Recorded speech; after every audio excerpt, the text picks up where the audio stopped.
অন্ত সময়ে আমরা কি ভগবানের কথা না মনে পড়ে আমরা কি করি? সেই সংসারের কথা মনে পড়ে, কেউ নিজের মা বাবার কথা মনে পড়ে, কারো আবার নিজের স্বামীর কথা মনে পড়ে, কারো পত্নীর কথা মনে পড়ে। আর অন্ত সময়ে যেই মতি থাকে পরের জন্মের কারণ সেটাই হয়।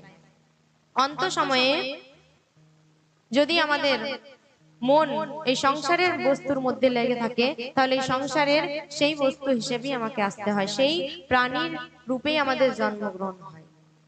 আর অন্ত সময়ে যদি আমাদের মুখে ভগবানের নাম আসে, ভগবানের ভজন আসে, তাহলে একদিন আমরা সেই ভগবত প্রাপ্তি করতে পারি। কিন্তু এই ভগবানের নাম আসা এত সহজ নয়। অন্ত সময়ে ভগবানের নাম আসা সহজ নয়। অন্ত সময়ে কি হয়, আমরা ছোটবেলা থেকে যদি ভগবানের নাম উচ্চারণ না করি, তাহলে অন্ত সময়ে আমাদের কিভাবে নাম আসবে?